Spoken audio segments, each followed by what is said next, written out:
तुमच्या देखील किचन मध्ये झुरळ तुम्हाला त्रास देत आहे, वाळवी तुमच्या घरातील फर्निचर खराब करते, ढेकूळ तुम्हाला रात्रीचे झोपून देत नाहीयेत, डोंट वरी, तुमच्या घराभोवताली हेल्थी एन्व्हायरमेंट ठेवण्यासाठी A1 star pest control expert तुमची मदत करेल।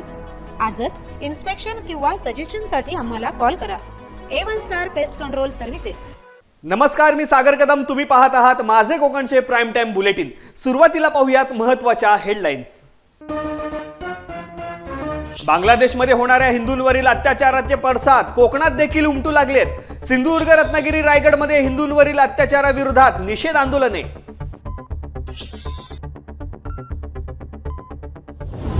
रायगडमध्ये MIDC आणि नैना प्रकल्पाविरोधात चिंद्रण गावातील शेतकरी एकवटले। मागण्या पूर्ण होईपर्यंत हे आंदोलन थांबणार नाही, प्रकल्पाविरोधात शेतकऱ्यांनी घेतली ठाम भूमिका। राजापूरमध्ये महिलेची लाखो रुपयांची ऑनलाईन फसवणूक, बेटिंग ॲप आणि शेअर मार्केटमध्ये गुंतवणूक करण्यास सांगून 5,85,000 रुपयांवरती डल्ला। आणि खेडमध्ये श्री महालक्ष्मी देवीचा सुहासिनी उत्सव संपन्न। देवीच्या दर्शनासाठी हजारो भाविकांची रीघ, भक्तांच्या अलोट गर्दीने उत्सवाला जत्रेचे स्वरूप। आता पाहूया सविस्तर वृत्त। सध्या बांगलादेशमध्ये हिंदूंवरती मोठ्या प्रमाणात अत्याचार होत असून याचे पडसाद संपूर्ण भारतासह आता कोकणामध्ये देखील उमटू लागलेत। आज चिपळूणमध्ये बांगलादेशी हिंदू न्याय यात्रेचे आयोजन करण्यात आले होते। यावेळी शेकडो हिंदू नागरिकांनी हातामध्ये भगवे झेंडे घेऊन मूक मोर्चा काढला। हा मूक मोर्चा भैरी मंदिरापासून प्रांत कार्यालयापर्यंत काढण्यात आला। प्रांत अधिकारी आकाश लिगाडे यांच्याकडे निवेदन देऊन मूक मोर्चा संपन्न झाला। या मूक मोर्चाचा आढावा घेतलाय आमचे चिपळूणचे ब्युरो चीफ महेंद्र कासेकर यांनी। पाहूयात। बांगलामध्ये होणाऱ्या हिंदूंवर होणाऱ्या अत्याचारामुळे भारतभर मूक मोर्चा निघतोय। आज चिपळूणमध्ये देखील एक भव्य मूक मोर्चा निघालेला आहे। आपल्या सोबत बॅनर हातामध्ये धरून काही सम आहेत जे प्रांत ऑफिसपर्यंत हा मोर्चा आलेला आहे। आपण त्यामागची भावना जाणून घेऊया। आज जो मोर्चा आपण काढलेला आहे तो आता सध्याच्या परिस्थितीला अत्यंत जरुरी आहे। आपले हिंदू समाज जो आपण जागृत नाही आहे तो हळूहळू जागृत होतो आहे आणि त्यांना प्रबोधन करण्यासाठी आम्ही आज हा मोर्चा काढतो आहे की अजून जागृत होणं जरुरी आहे। जे अत्याचार बांगलादेशात होत आहेत ते हळूहळू सगळीकडे पसरू नये, त्याचा एक उद्देश आहे आमचा की हळूहळू जागृत आपण झालो की आपण समाज आपला जागृत झाला की आपण हे अत्याचार रोखू शकतो। भारतामध्ये भाजपचं सरकार आहे, कशा प्रकारे तुम्ही सरकारवर दबाव आणणार आहे या सगळ्या गोष्टींसाठी? सरकारचं याकडे पूर्णपणे लक्ष आहे। बांगलादेशमध्ये होणाऱ्या हिंदूंवरती अत्याचार जो होत चाललेला आहे त्याचा निषेध म्हणून मोर्चा काढलेला आहे। हिंदू किती जागृत आहे हे दर्शवण्यासाठी की जेणेकरून तेथील जे अत्याचार करतायत त्यांच्यावरती एक प्रकारची भीती निर्माण व्हावी, अन्यथा हिंदू जागा झालं तर काय होऊ शकतं याचं ज्वलंत उदाहरण देण्यासाठी हा मोर्चा काढण्यात आलेला आहे। अत्यंत मूक मोर्चा काढण्यात आलेला आहे, कोणत्याही घोषणा देण्यात नाही येत आहे त्याच्यामध्ये। हा मूक मोर्चा आहे। याच्या पुढे जर का अत्याचार आणि या गोष्टी हिंदूंवरती होत असतील तर हिंदू उग्र झाल्यानंतर काय होऊ शकतं याचे पडसाद नक्की भारतात दिसून येतील आणि बांगलादेशामध्ये जे आहेत त्यांच्यावरती कोणताही अत्याचार होऊ नये यासाठी हा मूक मोर्चा काढण्यात आला आहे। चिपळूणमध्ये आज भव्य मोर्चा तुम्ही कॅमेऱ्यामध्ये बघू शकता कशा प्रकारे सगळे हिंदू एकत्र आलेले आहेत। भगवे झेंडे हातामध्ये घेऊन, बॅनर हातामध्ये घेऊन निदर्शनं चालू आहेत। पोलिसांचा मोठा बंदोबस्त आहे। प्रांत ऑफिसच्या बाहेर हा मोर्चा आहे आणि आता प्रांत कार्यालयापर्यंत हा मोर्चा आल्यानंतर प्रांत अधिकारी यांच्या निवेदन देऊन हा मोर्चा इथे संपणार आहे। हा मोर्चा भारतामध्ये निघालेल्या सर्व ठिकाणी मोर्चानंतर त्याचे कसे उमटतात, केंद्र सरकार याच्यावर काय कारवाई करतं याच्याकडे आता सर्वांचं लक्ष आहे। सन्यादोडेसह महेंद्र कासेकर, माझे। विश्व हिंदू परिषद व सकल हिंदू समाज वतीने 10 डिसेंबर म्हणजेच आज सकाळी 9 वाजता खेड शहरातून भव्य मोर्चा काढण्यात आला। यावेळी शहरातून व्यापारी, विद्यार्थी, सर्व राजकीय लोकप्रतिनिधी मोठ्या संख्येने उपस्थित होते। यावेळी समर्थनगरमधून बाजारपेठ, गुजराळी, एसटी स्टँड मार्गे कासाराळी, ब्राह्मणाळी कडून तहसीलदार कार्यालयात या मोर्चाची सांगता करण्यात आली। यावेळी आयरे सरांनी उपस्थित लोकांना मार्गदर्शन केले। बांगलादेशातील अल्पसंख्याक हिंदू धर्मावरती जे अत्याचार होत आहेत त्याचा निषेध करण्यात आला। यावेळी यापुढे जेव्हा जेव्हा हिंदू धर्मावरती संकट येईल तेव्हा आम्ही सगळेजण एकजुटीने रस्त्यावर उतरू असे देखील सांगण्यात आले। या मोर्चात हिंदू धर्म की जय, जय श्रीराम या घोषणेने परिसर दणाणून गेला होता। यावेळी सर्व व्यापारी बांधवांनी आपले दुकाने बंद ठेवून या मोर्चामध्ये सहभाग नोंदवला होता। आज संपूर्ण देशभर प्रत्येक तालुक्यामध्ये आपण एक मोर्चा आयोजित केलेला आहे, एक आंदोलन उभं करतोय की ज्याचा उद्देश आहे की जगभरातल्या मीडियाने त्याची नोंद घ्यावी. आपल्या सगळ्यांना माहित आहे की भारत देशात थोडं काही झालं म्हणजे काही अल्पसंख्याक असतील किंवा कुणावरही काहीही घटना घडली तर त्याची नोंद जागतिक स्तरावरती मीडिया घेते आणि त्याचा एक प्रोपोगंडा जगभर तयार करते. मग आपण बघितलेलं आहे की UN असेल किंवा जे जागतिक स्तरावरचे जे प्लॅटफॉर्म आहेत तिथे भारताविरुद्ध एक मोठं षडयंत्र रचलं जातं. पण आज पाहतोय आपण बांगलादेशमध्ये मागच्या 6 महिन्यात 350हून अधिक हिंदू, तिथले आमदार, नगरसेवक, खासदार ह्या स्तरावरच्या हिंदू बांधवांना त्यांची हत्या करण्यात आलेली आहे. इस्कॉन सारखं एक जगभरातलं सगळ्यात मोठं मंदिर जे बांगलादेशमध्ये ज्या संप्रदायाची सुरुवात झाली तिथे 8 मोठी मंदिरं आहेत, त्या 8ही मोठ्या मंदिरांवरती आक्रमण केले. तिथले 4 मंदिरं जमीनदोस्त केलेली आहेत. म्हणजे आपल्याला लक्षात येईल कोविड आणि त्याच्यानंतर बांगलादेशमध्ये आलेला महापूर या काळात ज्या इस्कॉननी दररोज लाखो बांगलादेशी नागरिकांना जेवण दिलं, त्यांना उभं केलं, त्याच नागरिकांनी आज त्या मंदिरांवरती हल्ला केला. म्हणजे मेहरपूर मधलं आपल्याला माहित आहे तिथे खूप मोठं इस्कॉनचं मंदिर आहे. तिथले जगन्नाथाची मूर्ती, माता सुभद्रेची मूर्ती, बलरामांची मूर्ती तोडण्यात आली. त्याचबरोबर दररोज काही ना काहीतरी अत्याचार तिथे होतोय. आपल्याला माहित आहे की पहिला महिना 1.5 महिना अत्याचार झाल्यावरती तिथला हिंदू बांधव जागा झाला आणि ह्या समस्येच्या विरोधात आपणच उभं राहिलं पाहिजे असा ठाम निश्चय करून मग ते रस्त्यावर उतरले आणि त्याचं नेतृत्व केलं चिन्मय दास, इस्कॉनचे जे प्रमुख आहेत.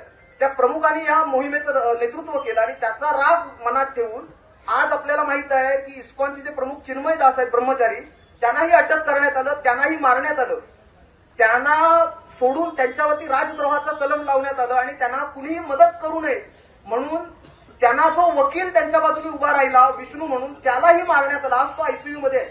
म्हणजे आपल्याकडचं उदाहरण असं आहे की ज्या मुंबईवरती कसाबने हल्ला केला, प्रत्यक्ष मारताना मी त्याला तुकाराम ओळंब्याने बलिदान दिलं आणि त्याला पकडलं, पण आमच्या न्याय व्यवस्थेने त्यालाही वकील दिला पाहिजे, त्याचीही बाजू ऐकून घेतली पाहिजे म्हणून आम्ही त्याला वकील दिला. पण आजची बांगलादेशामधली स्थिती काय आहे तर तिथला एक हिंदू संत जो तिथल्या समाजाचं नेतृत्व करतो, पण ते नेतृत्व करत असेल तरी त्याच्यावरही अत्याचार, त्यालाही मारलं जातं आणि ह्या सर्व गोष्टींचा एक जागतिक स्तरावरती निषेध झाला पाहिजे.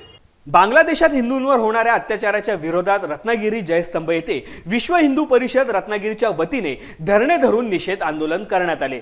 बांगलादेशातील हिंदू, बौद्ध व इतर जनजातीवरील अत्याचार थांबवण्यासाठी केंद्र सरकारने तात्काळ पावले उचलण्याची मागणी यावेळी करण्यात आली. मोठ्या संख्येने स्थानिक नागरिकांची उपस्थिती होती. यावेळी रत्नागिरीचे माजी पालकमंत्री आमदार उदय सामंत व राजापूर विधानसभा मतदारसंघाचे नवनिर्वाचित आमदार किरण सामंत यांची उपस्थिती होती. त्यांनी धरणे आंदोलन ठिकाणी भेट दिली. उपस्थित सर्व आंदोलनकर्त्यांना याबाबत केंद्र सरकारपर्यंत आपला आवाज पोहोचवू असे आश्वासन दिले. यावेळी मोठ्या संख्येने हिंदू बांधव उपस्थित होते. तसं आपल्याला देखील हिंदू म्हणून आपल्या धर्माचा अभिमान आहे आणि म्हणून एखादी गोष्ट जर पटत नसेल तर लोकशाहीच्या माध्यमातून काही गोष्टी सांगायच्या असतात. परंतु ज्या पद्धतीनं बांगलादेशमध्ये आपल्या भारतातल्या सगळ्याच अल्पसंख्याकांवर जो अत्याचार होतोय तो खरोखरच निषेध करण्यासारखा आहे. आणि या आंदोलनामध्ये अजून एक सप्रे साहेब मला इथे सांगितलं पाहिजे, काल जो कर्नाटकमध्ये एक प्रकार घडला तो देखील निंदनीय आहे. केंद्र सरकारनं सीमा भागातल्या लोकांसाठी काय निर्णय घ्यायचा आहे केंद्र सरकार ठरवेल. सुप्रीम कोर्ट देखील ठरवेल की हे आंदोलन जे आहे हे बांगलादेशच्या हिंदू धर्माच्या लोकांच्या अस्तित्वाचं आंदोलन नाही तर आपल्या देखील अस्तित्वाचं आंदोलन आहे.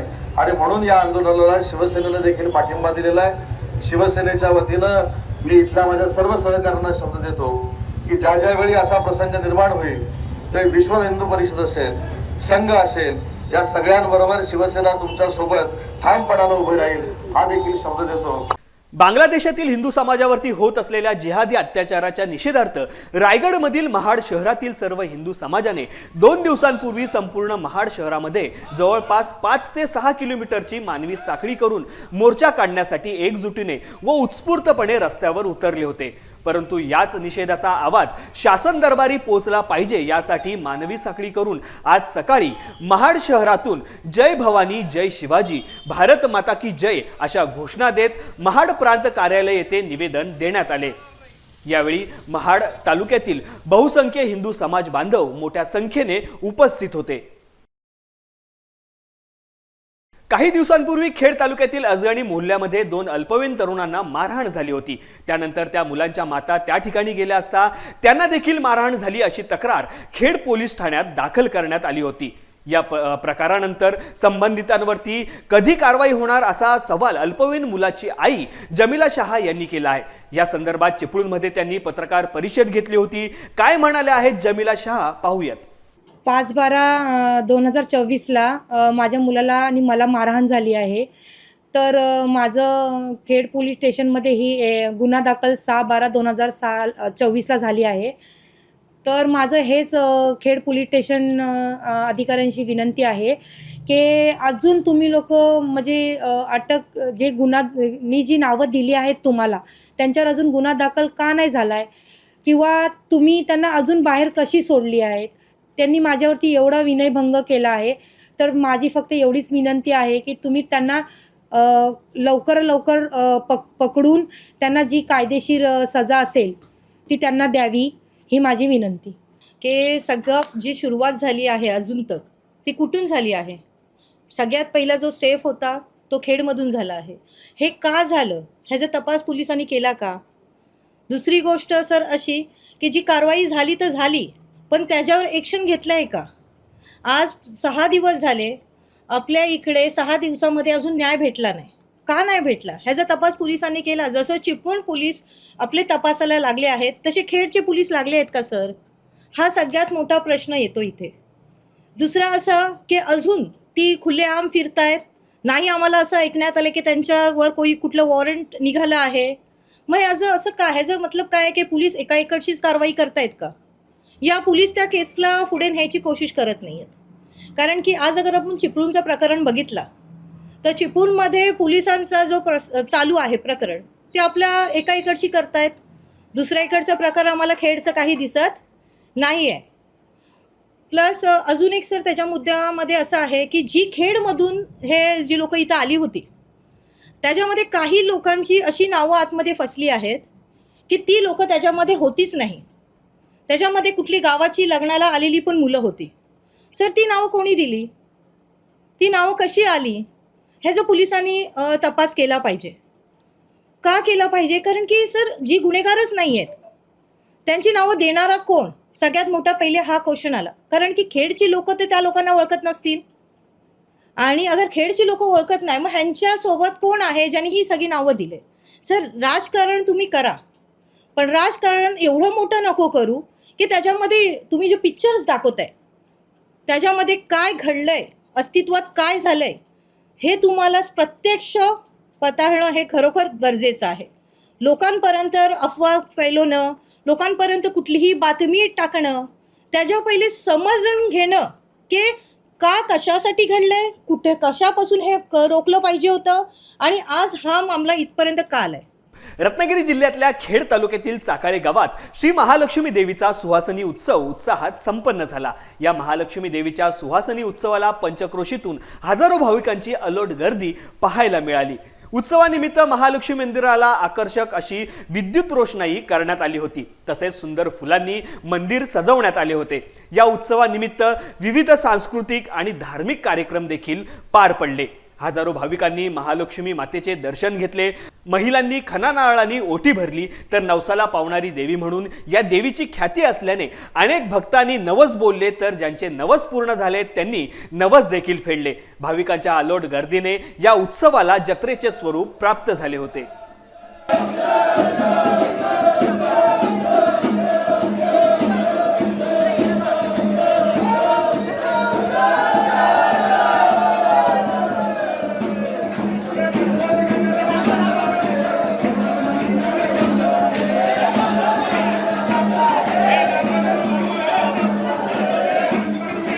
रायगडमधील उरण तालुक्यातील चिंधरण गावातील शेतकऱ्यांनी MIDC प्रकल्प व नैना प्रकल्पाविरोधात मोठ्या प्रमाणावरती निषेध मोर्चा काढला। या मोर्चामध्ये शेतकरी ग्रामस्थ तसेच महिलांचा मोठा सहभाग होता।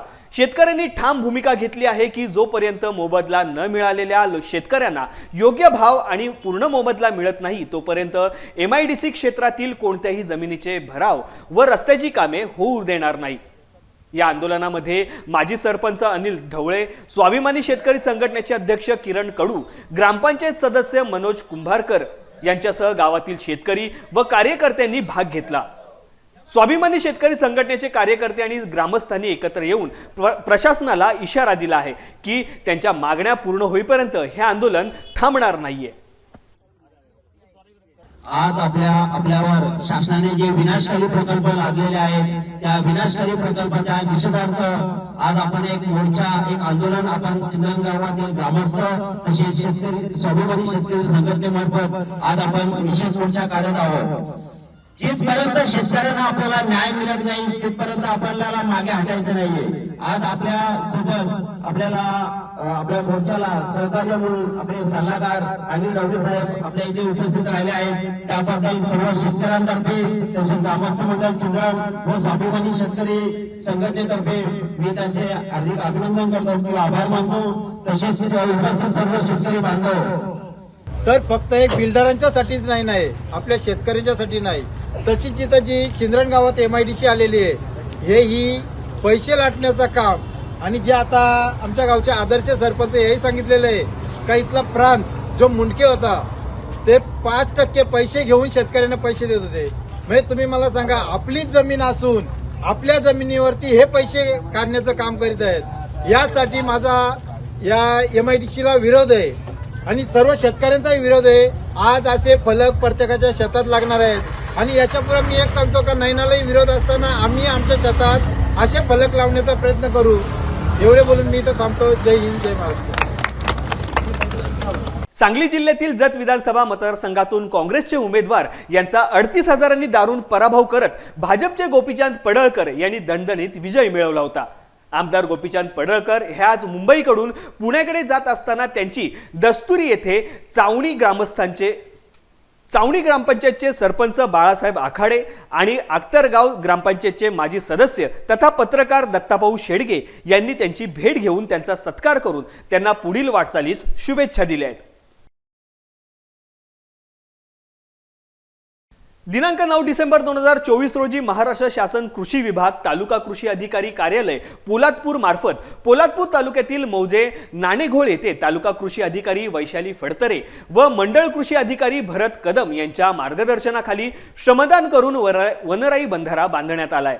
त्यामुळे सर्वत्र तालुक्यामध्ये कौतुक होत आहे। सदर वनराई बंधारा यशस्वी करण्यासाठी वाकण नाणेघाळचे कृषी सेवक रणजित भोसले यांनी विशेष परिश्रम घेतले। पोलादपूर तालुक्यातील विविध संस्था, मंडळे, बचत गट यांनी आपापल्या गावांमध्ये अशा प्रकारे श्रमदान करून वनराई बंधारे बांधावे असे आवाहन तालुका कृषी अधिकारी सौ फडतरे यांनी केले आहे। आमच्या गावामध्ये शेतकरी बचत गट आम्ही निर्माण केलेला आहे। त्या गटाच्या मार्फत सर्व ग्रामस्थ, महिला बचत गट, अधिक स्वदेश ग्रामविकास समिती या सर्वांच्या विद्यमाने त्याचप्रमाणे कृषी विभाग पोलादपूर तालुका सर्व ग्रामस्थांच्या सहकार्याने आम्ही हा मातीचा बंधारा या ठिकाणी बांधलेला आहे। त्याचा आम्हाला उपयोग पाणी जनावरांना पाण्यासाठी होईल, कपडे धुण्यासाठी होईल, अधिक आजूबाजूचे जे शेतकरी आहेत त्या शेतकऱ्यांना त्यांच्या झाडांना पाणी देण्यासाठी सुद्धा होणार आहे। अशाच तऱ्हेनं या तालुक्यामध्ये प्रत्येक गावात आणि प्रत्येक गावामध्ये असेच वसन बंधारे बांधावेत, ज्याने ह्या कोकणामध्ये होणारा जो दुष्काळ आहे तो थोडाफार का होईना पण थांबण्यास मदत होईल। राजापूर तालुक्यातील तेरवण येथील एका महिलेसह अरविंद सिन्हा नामक एका अज्ञात व्यक्तीने कमी वेळात जादा परताव्याचे आमिष दाखवून आपली 5,85,307 रुपये रकमेची ऑनलाईन फसवणूक केल्याची फिर्याद राजापूर पोलीस ठाण्यामध्ये दिली आहे। दरम्यान दिनांक 24 ते 30 नोव्हेंबर या कालावधीत हा प्रकार घडलेला आहे। या कालावधीत महिलेच्या मोबाईलवरती एका अज्ञात महिलेने बेटिंग ॲपवरती गुंतवणूक केल्यास कमी वेळात जास्त परतावा मिळेल असे आमिष दाखवून पैसे गुंतवण्यास भाग पाडून महिलेची 4,87,300 रुपयांची फसवणूक केली आहे। तसेच अरविंद सिन्हा याने शेअर मार्केटमध्ये गुंतवणूक केल्यास कमी वेळात जादा परतावा मिळेल असे आमिष दाखवून पैसे गुंतवण्यास भाग पाडून त्या महिलेची 97,998 रुपयाची फसवणूक केली आहे। दोघांनी मिळून या महिलेची एकूण 5,85,307 रुपये रकमेची ऑनलाईन फसवणूक केल्याची तक्रार राजापूर पोलीस स्थानकात केलेली आहे। या प्रकरणी राजापूर पोलिसांनी अरविंद सिन्हा व अज्ञात महिलेच्या विरोधात गुन्हा दाखल केलेला आहे। पेण खोपोली महामार्गावरती आंबेघर हद्दीत सकाळी 8:30 वाजण्याच्या सुमारास पेण दिशेकडून येणाऱ्या पल्सर मोटारसायकलवरून प्रवास करणारा जय बलराज पगारे आपल्या पत्नीसह छोट्या मुलाला घेऊन अलिबाग ते बदलापूर असा प्रवास करत होता। खोपोली बाजूकडून पेणकडे येणारी 4 चाकी गाडी समोरून ठोकर मारून अपघात केला असून यामध्ये दुचाकीस्वार जय बलराज पगारे व पत्नी इंद्रायणी व मुलगा रिधान हे जखमी झाले असून सुदैवाने मोठा अनर्थ टळला आहे। सदर घटनेत सफेद रंगाची टाटा कंपनीची गाडी दुचाकीस्वाराला जोरदार धडक दिल्याने दुचाकीस्वार, त्याची पत्नी व मुलगा समोरील बाजूस रस्त्यावर उडाला। याच वेळी याच दिशेने येणाऱ्या बस चालकाने प्रसंगावधान दाखवत बस नियंत्रित केल्याने पगारे कुटुंब सुदैवाने वाचलंय। या घटनेचा अधिक तपास पोलीस हवालदार पाटील हे पोलीस निरीक्षक संदीप बागुल यांच्या मार्गदर्शनाखाली करत आहेत। डॉक्टर बाबासाहेब आंबेडकर सामाजिक न्याय भवन येथे आज सकाळी 11 वाजता मानवी हक्क दिन कार्यक्रम संपन्न झाला। सहाय्यक आयुक्त समाज कल्याण दीपक घाटे यांनी डॉक्टर बाबासाहेब आंबेडकर यांच्या तैलचित्रास तसेच संविधानाच्या उद्देशिकेस अभिवादन करून मानवी हक्क दिनाचे महत्त्व सांगितले। मानवी हक्काचा वैयक्तिक तसेच सामाजिक जीवनामध्ये कसा उपयोग होतो याबाबत यथोचित मार्गदर्शन केले। कार्यक्रमास डॉक्टर बाबासाहेब आंबेडकर सामाजिक न्याय भवन संकुलातील सर्व कार्यालयातील विविध आर्थिक विकास महामंडळातील अधिकारी व कर्मचारी उपस्थित होते।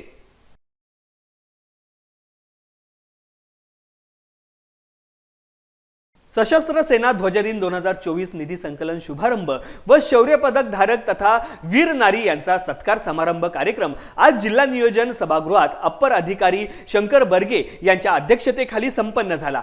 कार्यक्रमाला निवासी उपजिल्हाधिकारी तथा जिल्हा सैनिक कल्याण अधिकारी चंद्रकांत सूर्यवंशी, जिल्हा कोषागार अधिकारी प्रवीण बिराजदार आदी मान्यवर उपस्थित होते। यावेळी प्रशासन सदैव सैनिकांच्या पाठीशी उभे आहे। सैनिकांनी आपल्यावर केलेले उपकारांची परतफेड सैनिक कल्याण निधीच्या माध्यमातून करून खारीचा वाटा आपण उचलू शकतो। त्यामुळे सर्वांनी सैनिक कल्याण निधीसाठी सढळ हस्ते मदत करावी असे आवाहन निवासी उपजिल्हाधिकारी तथा जिल्हा सैनिक कल्याण अधिकारी श्री सूर्यवंशी यांनी केले आहे।